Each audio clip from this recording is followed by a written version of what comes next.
Next, ఒక పనిని AB ఇద్దరూ కలిసి 10 రోజులలో పూర్తి చేస్తారు.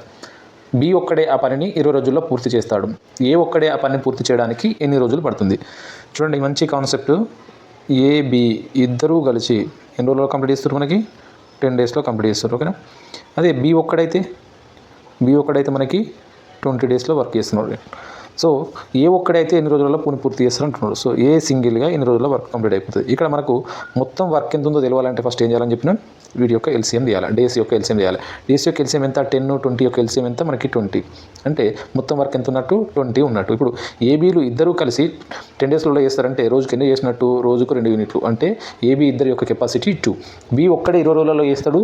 ఇక్కడ ఉన్న వర్క్ కూడా 20. అంటే రోజుకు 1 యూనిట్ చేస్తాడు కాబట్టి బి యొక్క కెపాసిటీ 1 అనమాట. అంటే ఏబీ ఇద్దరు కలిపి కెపాసిటీ 2, బి యొక్క కెపాసిటీ 1. ఇక్కడ ఏబీలు ఇద్దరు దగ్గర చూడండి ఒకసారి మీరు. బి యొక్క కెపాసిటీ మనకు 1. సో రిమైనింగ్ ఏ యొక్క కెపాసిటీ 1. ఇద్దరు యొక్క కెపాసిటీ మనకి 2. సరిపోయింది. అంటే ఏ యొక్క కెపాసిటీ మనకి ఎంత అవుతుంది? ఇక్కడ ఏ యొక్క కెపాసిటీ ఆటోమేటిక్గా ఏ యొక్క కెపాసిటీ 1. ఏ యొక్క కెపాసిటీ 1. మొత్తం వర్క్ ఎంత ఉంది? 20 యూనిట్ల వర్క్ ఉంది. ఏ యొక్క కెపాసిటీ ఎంత? 1. కాబట్టి ఏ ఒక్కడు ఎన్ని రోజుల్లో కంప్లీట్ చేస్తాడు పని అంటే మొత్తం వర్క్ 20 డేస్లో ఏ మొత్తం వర్క్ని కంప్లీట్ చేస్తాడు అన్నట్టు. ఓకేనా? ఇదే ఆన్సర్.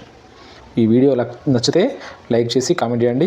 ప్రతి ప్రాబ్లం కూడా ఎవరైతే సీరియస్ ఆస్పిరెంట్స్ ఉంటారో పూర్తి వీడియో చూస్తేనే మీకు కాన్సెప్ట్ అర్థమవుతుంది.